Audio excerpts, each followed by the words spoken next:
En el nombre del Padre, del Hijo, del Espíritu Santo. Amén. Ven, Espíritu Santo, y llena los corazones de tus fieles, y enciende en ellos el fuego de tu amor. Envía tu Espíritu Creador, y se renovará la faz de la tierra. Estamos estudiando el Catecismo de la Iglesia Católica, su segunda parte, la celebración del misterio cristiano.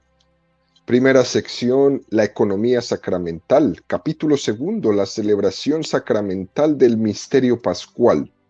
Artículo primero, celebrar la liturgia de la Iglesia. Estamos ahora en el cuarto apartado de este artículo, donde el Catecismo dedica 8 números al estudio del tema que tiene como título ¿Dónde celebrar?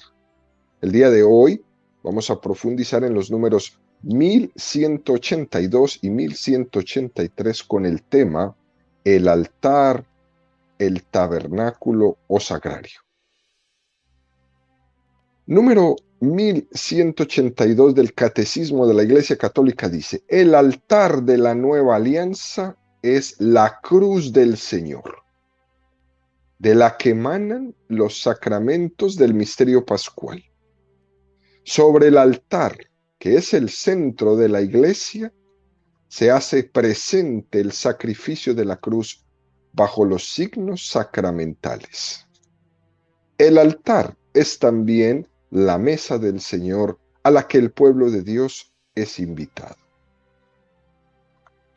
Este es un número muy hermoso que el Catecismo nos presenta para encuadrar este tema del altar.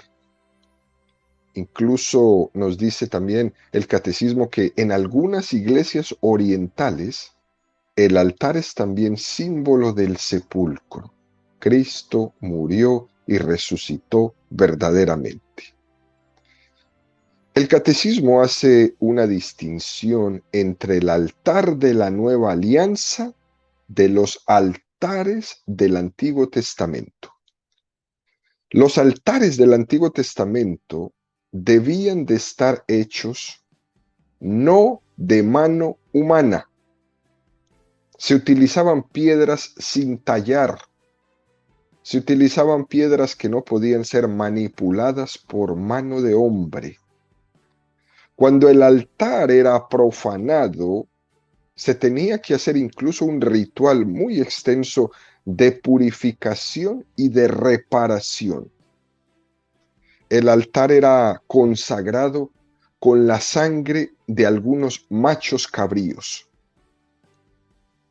El hecho, queridos amigos, de que se usaran piedras sin tallar era para remarcar que lo que allí iba a tener lugar era sagrado y que superaba la propia obra del hombre. Esto era importantísimo. El altar es el lugar, la piedra, la mesa sobre la que se ofrece el sacrificio. Pero la nueva alianza supera a la antigua alianza. Y en esa superación le da sentido. La verdadera piedra, el verdadero altar, es la cruz de Jesús. ¿Qué quiere decir esto? Como la nueva alianza espiritualiza los contenidos de la antigua alianza. Es como que en la antigua alianza quizás se tenía una religiosidad demasiado ritualizada. Y por ello, el altar, si hubiéramos seguido así, se hubiera reducido al lugar solo, perdiendo quizás el significado espiritual que tiene. Por eso el sacerdote que puede visitar a un enfermo, por ejemplo, en nuestros días, puede acercársele al enfermo y decirle, el enfermo postrado en una cama, esta cama en la que estás postrado es tu altar. O le podríamos también escuchar estas palabras diciéndoselas a un cuadrapléjico en una silla de ruedas, por ejemplo. esta silla en la que estás postrado es tu altar. En este altar te unes a la cruz de Jesucristo. Ofreces al Padre tu sacrificio. De la misma forma que ocurrió con la imagen del templo, cuando Jesús les dijo a los fariseos, destruid este templo y yo en 3 días lo reconstruiré. Lo que Jesús estaba dándoles a entender es que el verdadero templo no eran las piedras, sino que era su humanidad. En esa estaba presente Dios. De esa misma forma pasa con el concepto del altar. También es purificado en el Nuevo Testamento. Y es por eso que en la celebración de la liturgia eucarística de los católicos está siempre precedida por una cruz, bien sea sobre el altar, bien sea al lado, bien sea arriba, pero siempre debe de estar precedida por una cruz. La cruz es el altar. Además, el misal romano para nosotros los católicos nos invita a que esté claramente visible todo el tiempo la cruz. ¿Por qué? Porque con ella está recordando a los fieles la pasión salvadora del Señor. Fíjense ustedes, queridos amigos, que al inicio de la procesión, cuando va a empezar la celebración eucarística, en esa procesión de entrada siempre viene presidida por la cruz. Va en primer lugar y sube al altar. Y después el sacerdote besa el altar. En esa procesión de entrada en la que se sube al presbiterio, al altar, lo que estamos haciendo es recordando el camino que hizo Jesús con su cruz a cuestas hasta llegar al monte Calvario, al Gólgota. Vamos caminando porque somos peregrinos hacia el Calvario, hacia el lugar del sacrificio, de la entrega total. El hecho de que la cruz de Jesús fuera plantada, fuera enterrada, fuera de las murallas de Jerusalén, incluso tenía todo un significado para los judíos. El hecho de que Jesucristo muriera fuera de la ciudad. Hebreos 13, 8, 16. Ayer como hoy, Jesucristo es el mismo y lo será siempre. No os dejéis seducir por doctrinas varias y extrañas. Mejor es fortalecer el corazón con la gracia que con alimentos que nada aprovechan a los que siguieron ese camino. Tenemos nosotros un altar del cual no tienen derecho a comer los que dan culto en la tienda. Los cuerpos de los animales cuya sangre lleva el sumo sacerdote al santuario para la expiación del pecado son quemados fuera del campamento. Por eso también Jesús, para santificar al pueblo con su sangre, padeció fuera de la puerta. Así pues, salgamos donde Él, fuera del campamento, cargando con su oprobio. Que no tenemos aquí ciudad permanente, sino que andamos buscando la del futuro.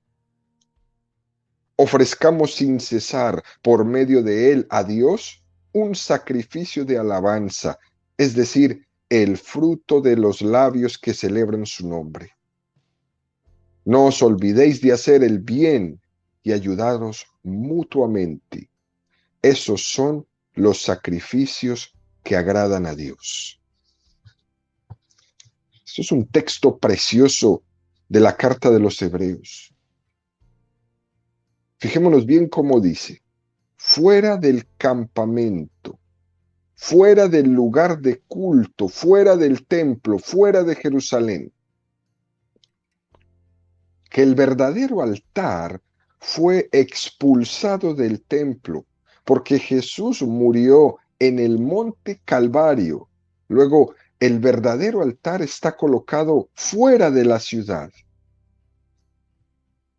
Y está haciendo referencia esta carta a los hebreos que seguir a Cristo para los cristianos es sinónimo de tener que salir fuera de la sinagoga, fuera del templo de Jerusalén, para adorar a Dios en espíritu y en verdad, allí donde el sacrificio de Cristo fuera rememorado. Por eso es que Jesús les dice, haced esto en memoria mía.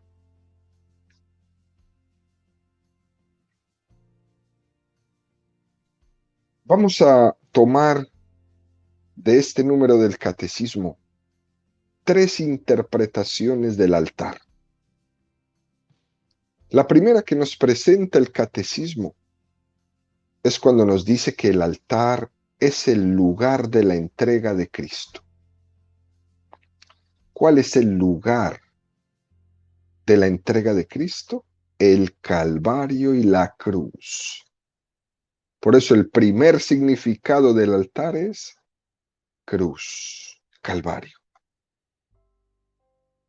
De hecho, se aconseja que el altar en las iglesias católicas sea de piedra. Y si es de madera, se aconseja que se coloque encima una piedrita que se llama la piedra de Ara. Y esa piedra en ese altar de madera nos evoca la roca del monte Calvario donde se clavó la cruz de Cristo. Cristo está representado en el sacerdote que es el que ofrece el sacrificio. Pero Cristo también es la ofrenda que se ofrece. Cristo está representado en el altar, el lugar donde es ofrecido. Todos los altares católicos del mundo están simbolizando esa roca que se conserva en Jerusalén donde fue clavada la cruz de Cristo. Los que han tenido la oportunidad de ir a Jerusalén, de hacer el Vía Crucis y llegar hasta el Calvario, en la parte de arriba del Calvario, ahí está custodiada esta roca. Y uno tiene la oportunidad de, con mucha devoción, entrar y tocar la roca donde fue clavada la cruz de Jesús. Segunda interpretación del altar. El altar es la mesa del Señor a la que el pueblo de Dios es invitado. Es decir, el altar nos recuerda esa mesa de la última cena del Señor en torno a la que Jesús hizo sentar a sus apóstoles. Nos evoca a la última cena. Se lee en el Evangelio que el apóstol San Juan en esa cena reclinó su cabeza en el pecho de Cristo. ¿Qué quiere decir esto? Que en ese lugar había una profunda intimidad. Es la intimidad que nos ofrece el altar. ¿Por qué? Porque nos invita a la mesa. Cuando alguien nos invita a comer en su casa, nos está ofreciendo no solo un signo de amistad, nos está ofreciendo un signo de intimidad. Jesús nos comparte la intimidad de su corazón en el altar de la Eucaristía. Por eso cuando no se participa en la Eucaristía, nos quedamos sin intimar a Jesús. Por más lecturas del Evangelio y de la Biblia que hagamos, podríamos leer toda la Biblia entera ese mismo día, pero nos quedamos sin la intimidad del corazón de Jesús, que está en la mesa de la Eucaristía, en el altar de la Eucaristía. Es en la última cena y alrededor de este evento donde Jesús va hablando de su intimidad. Y si alguna persona quisiera conocer la intimidad de Jesús, el Evangelio de San Juan se la presenta. Y quizás durante este día podríamos hacer el ejercicio de leer con detalle los capítulos, son 3 capítulos del discurso de la última cena. Ahí en el Evangelio de San Juan nos vamos a encontrar las intimidades y las cosas que Jesús hizo en esa última cena. Tercera interpretación del altar. El altar es también símbolo del sepulcro, como nos enseñan algunas liturgias orientales. Es la imagen de la roca de la que salió Jesucristo resucitado. Cuando celebramos la Eucaristía, celebramos a un Jesucristo vivo, resucitado. Esto es muy, pero muy interesante. Esto nos lleva a tener la suficiente reverencia ante el altar, donde va a ofrecerse el sacrificio, pero donde también Cristo es resucitado. Sale de la roca, sale del sepulcro. Fíjense, queridos amigos, ante el sagrario, ante el tabernáculo, nosotros los católicos hacemos una genuflexión. Ante el altar, nosotros los católicos hacemos un gesto de reverencia como inclinar la cabeza. Y lo que nos está pidiendo siempre la Iglesia es que tengamos el máximo cuidado y el máximo respeto ante el sagrario y ante el altar. Incluso hace algunas recomendaciones la Iglesia para que nuestras parroquias, nuestros templos, tengan esto siempre bien claro en la medida de sus posibilidades. La primera recomendación que nos hace la Iglesia es que en el templo solo haya un altar. Aunque esto en los templos antiguos es mucho más difícil porque estos altares hay que mantenerlos por prudencia, quizás por preservar muchas obras de arte, pero incluso aunque hayan muchas capillas alrededor, especialmente en los templos más antiguos, está el altar central. Ese altar central es el único altar. Segunda recomendación que nos hace, que el altar principal, ese altar central, sea fijo, que no se pueda mover realmente. Porque el altar no es para quitar y poner, no es una mesa donde ahora la usamos para celebrar el misterio más grande y después la corremos y la dejamos en una esquina toda la semana para ponerle encima floreros, utensilios. No. El altar es solo para el sacrificio y debe de ser fijo, que no se pueda mover. Tercera disposición que nos recomienda la Iglesia, que el altar sea dedicado. El altar debe ser consagrado mediante un rito especial. Este normalmente se hace cuando la iglesia es consagrada, cuando el templo se consagra. Pero incluso en algún momento decidieron por alguna circunstancia cambiar el altar, pues se consagra ese altar y normalmente el obispo va y consagra ese altar para el uso de lo sagrado. Incluso nos recomiendan la iglesia, sobre el altar no se debe de poner nada, excepto aquello que esté indicado para la celebración de la Santa Misa. De resto no debe haber nada. Incluso cuando se está celebrando la Eucaristía, No se deben dejar las vinajeras, las patenas, los copones. Para eso hay una mesita pequeñita al lado del altar que se llama credencia. Es esa mesita que sirve para poner los utensilios que se usan para la Santa Misa y siempre tener el altar limpio. Incluso hasta los mismos candelabros. La iglesia recomienda que no se pongan encima del altar, que se pongan a los lados, para que el altar siempre esté limpio. Son disposiciones muy hermosas, muy interesantes para darle el gran significado y el gran sentido de respeto que tiene nuestro altar.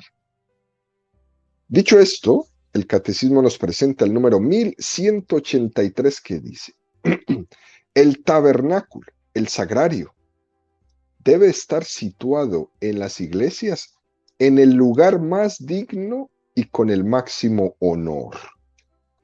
La nobleza, la disposición y la seguridad del tabernáculo eucarístico deben favorecer la adoración del Señor realmente presente en el Santísimo Sacramento del altar.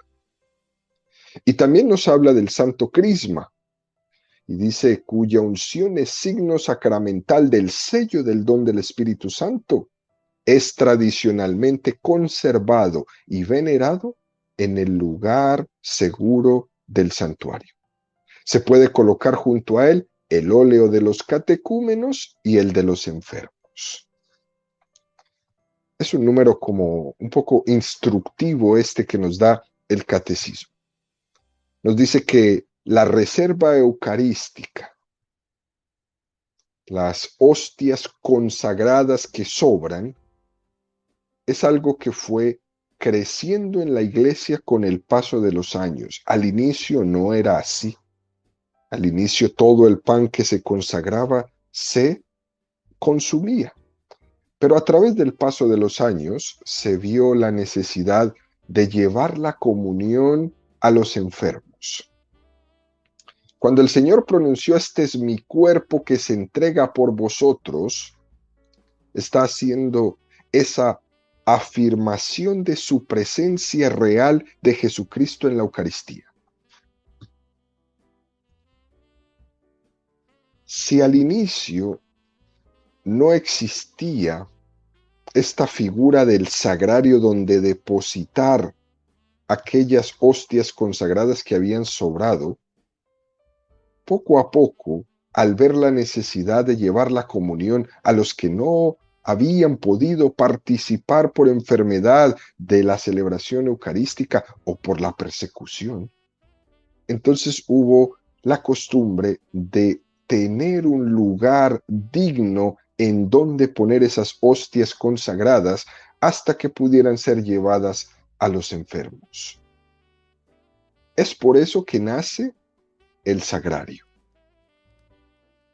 Como no siempre era posible inmediatamente terminar la Eucaristía, salir a llevar la comunión, estamos hablando de momentos incluso históricos de muchísima dificultad.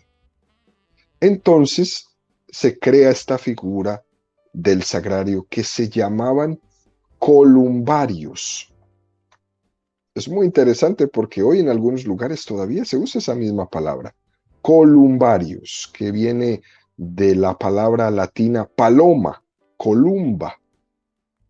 Y era porque los sagrarios al inicio eran hechos como en forma de paloma. Estaban huecos por dentro y se ponía la Eucaristía dentro como del vientre de la paloma. Y lo más interesante era que con una cuerda se subían y quedaban suspendidos en el aire de la iglesia, como si fuera una paloma volando.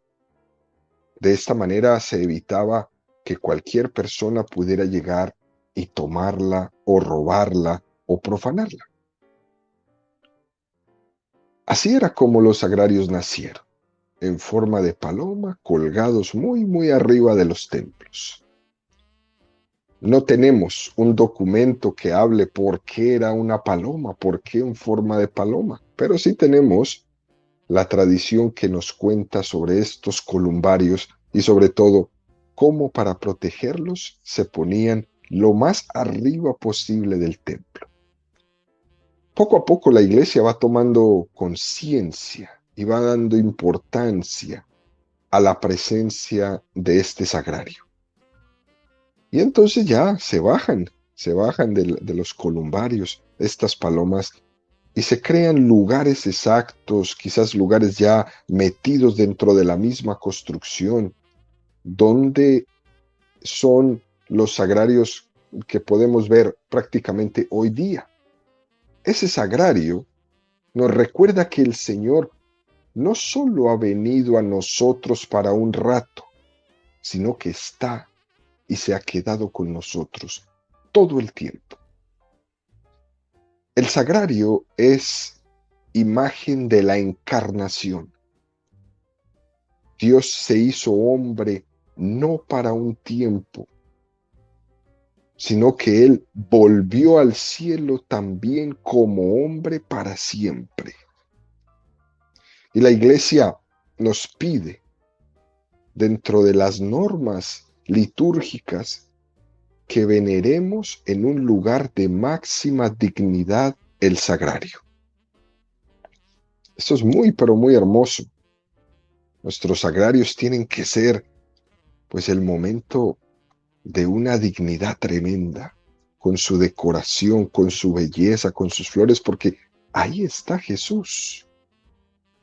El día del Jueves Santo, incluso, en muchos lugares se hace un monumento donde se va a poner la reserva eucarística que queda, porque el domingo no, el Viernes Santo no hay celebración eucarística.